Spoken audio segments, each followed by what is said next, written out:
Hello and welcome to ThePrint. I'm here with writer and journalist Priyanka Narayan, who used to cover the business of religion for Mint and was also the global religion reporter for the BBC. Thank you for joining us, ma'am. I want to start by asking you about your experience covering something like the business of religion. Why is that so important to understand India today? Well, thank you for having me. Um, Religion to me, especially since I started in 2007 and did a whole bunch of stories, whether it was on, pay-per-view for temples, or whether it was making sense of the dole outs, whether it was making sense of the reservation and exploring the caste system through it, or covering the Ram Setu. Um, it all revealed to me of how religion is that public square Right. of India, where politics flows into it, business flows into it, social, cultural, architectural, and art norms flow into this public square where it is this one big kitchery. And really, the lens to understanding the country was its belief system and figuring out how that belief system was impacting how we do business, what we buy, when we buy it. You want to buy gold, buy on Akshaya Tritiya. Right. That way of looking at life, it's almost a lens through which, without which, you cannot understand this country. So, to me, religion reporting has been eye-opening in every possible way to understanding my story, my place in this nation, and understanding the story of this country. And also the impact it kind of has on the economy as well. Undoubtedly. Whether you look at the Sri Ravi Shankar products, or you look at Patanjali, or you look at any of these guys, the packaging has come through a lens of religion, through a lens of made in India, yes, but deeper still is the subtext of religious products, things that were good for you, that came through Ayurveda, and somehow Ayurveda, which is a medical system, also has become synonymous with the religious expression of being Hindu. Couple of follow-up questions, but actually, we're lucky to have you here today because on Monday, the treasure trove at the Jagannath Temple in Puri is going to be opened, and that's, we're going to see what's within, what riches are contained within that treasure trove. This has happened in India before, like at the Padmanabha Swami Temple in Trivandrum. Can you tell us a bit more about what they found there and what we can expect to find in Puri? Okay. So the Padmanabha Swami temple, it has 6 chambers. 4 of them are in quite regular use. This was the 5th chamber, single chamber, that was being opened after a very, very long time. I think it is about 100 years or something like that, after which they opened it.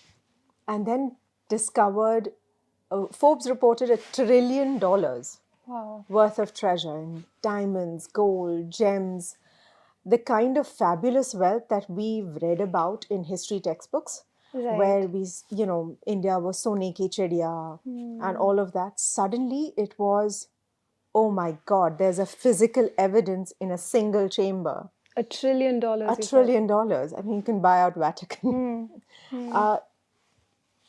That, I think, shocked the. It sent a lightning bolt through the Hindu society, where we suddenly came face to face with an acknowledgement that we could no longer turn away from, that we really have no idea of what our story truly was. Where did all this wealth come from? Right. How was it being generated? What was the economy sustaining it? Those questions have renewed an interest in our history, not as it has been taught to us for the last 100, 200 years through the British, but to really sort of jump over that barrier and go back to the roots, to look at the Sanskrit texts, to look at contemporary reports of historians, to try and piece together for ourselves what our story truly was. So the Padmanabha Swami temple has renewed this interest, and now Jagannath Puri is opening its inner sanctum. It wasn't opened since 1978, if I'm not wrong. There's an outer chamber which is in regular use for the deities, but since 78, this is where the main wealth of the temple is kept, and they are going to be doing an inventory of it. We already know what the Golconda diamonds were Right. like. We know that 50 carat diamonds was a regular thing. It was the only diamond mine in the world. It was from Golconda, the diamonds have gone to the rest of the world. To the So, crown jewels of to the England, crown not jewels the of UK, England, yeah. or actually even in Paris, in one of the, I think in the Palace of Versailles, there remain this beautiful pink crown where all the pink diamonds have come from Golconda.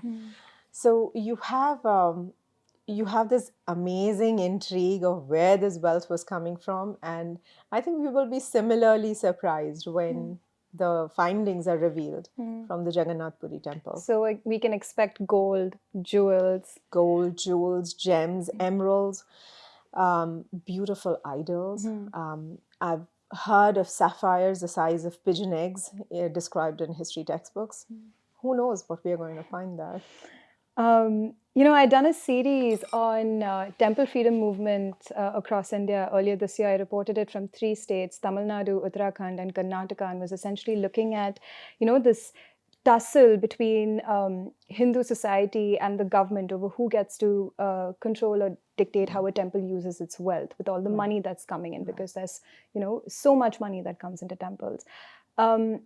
How important is the opening of this treasure trove, for faith, but also for the temple economy? Is it going to be useful for us? Is it going to benefit society?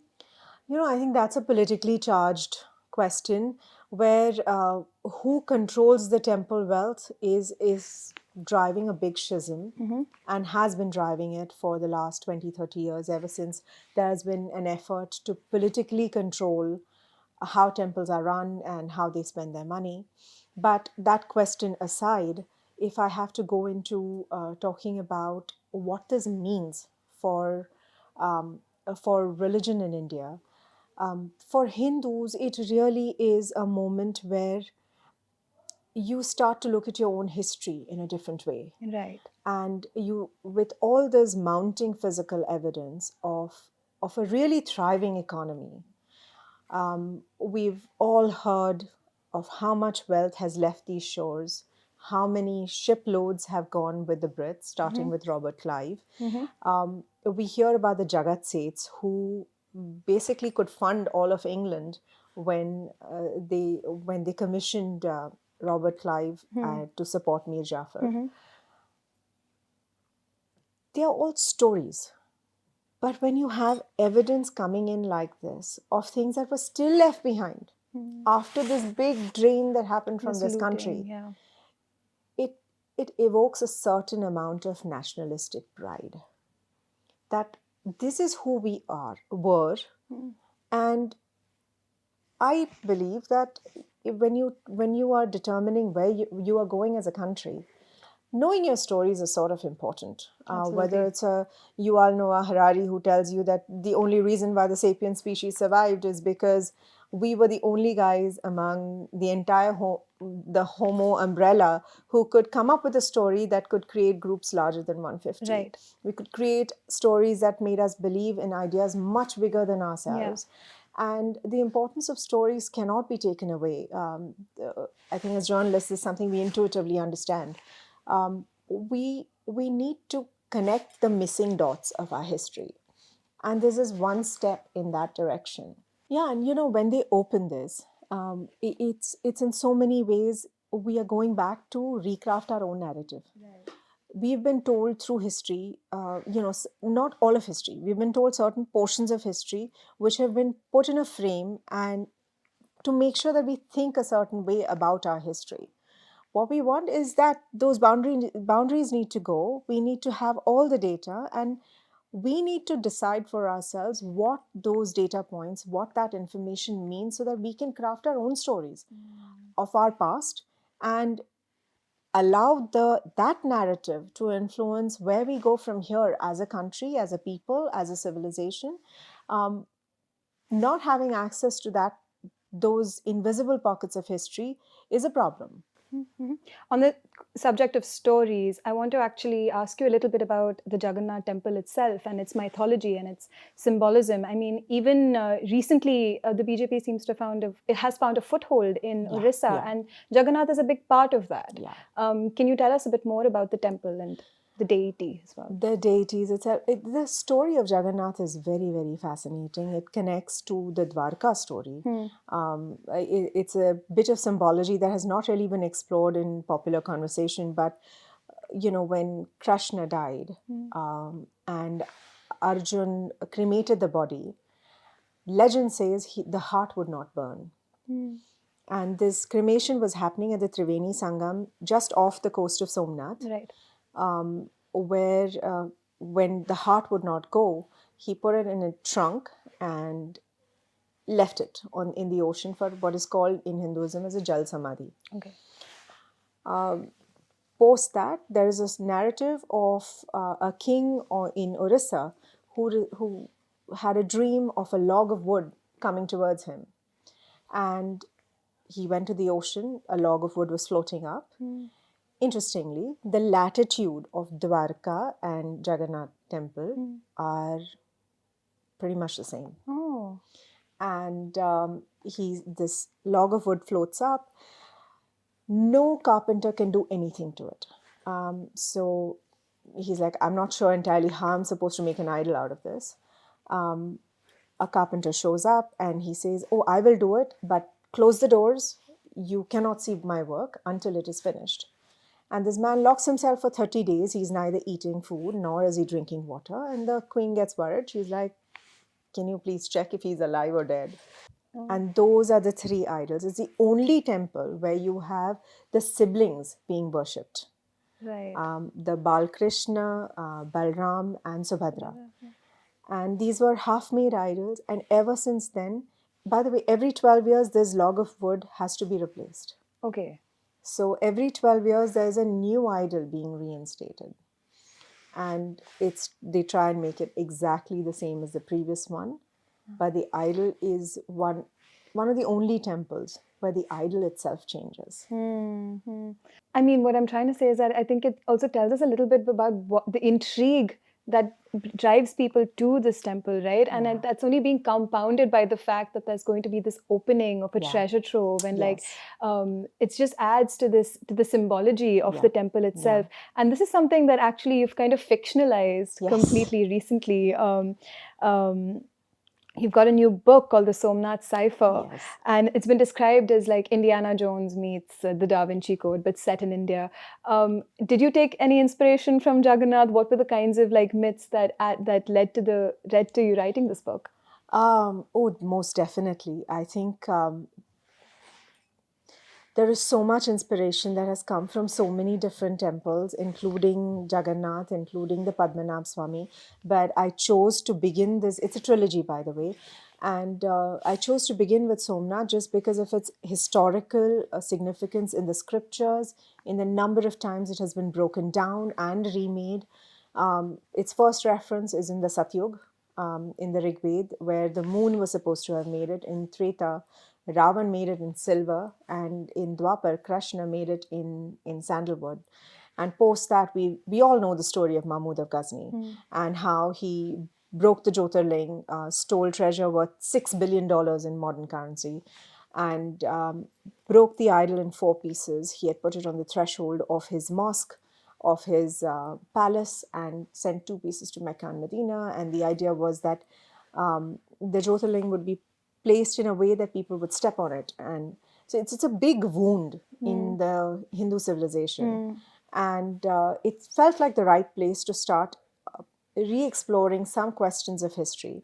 So it's based entirely on real events, real people, real facts, but it's a fiction. To just ask an interesting question: what if the losers of history were playing a long game? And what would that history be like? Because we've been told as a country that, we were divided, scattered, leaderless. The kingdoms were always warring with each other, that we were somehow ready to fall. Right. And victors always tell that story. While the truth is that 50,000 people died at the gates of Somnath, it was a confederacy of kingdoms. Women across the country were selling their gold bangles to pay for the army that would go there to fight Ghazni. We may have lost, but we didn't go down without a fight. And what if that fight was being played out in 2 or 3 different ways, not just at the gates, but also in securing the treasure? And if there was a GPR report that came out in 2020 where the ASI did, where IIT Gandhinagar did this research under Somnath and has found 3-story tall structures beneath the temple. Which temple was that? Was it one of the 15 reconstructions that happened since Ghazni broke the temple in the first place? And if we were to start digging, what would we find? And what if some of that treasure was secured? And that's the story. That's so interesting. Well, I guess we'll see how things go at Jagannath as well. As they open the treasure trove, we can redo our inventory of what riches are contained there. But thank you for joining us, and congratulations on your book. Thank you. Looking forward to reading it. And yeah, thank you so much for joining us. Thank you for having me.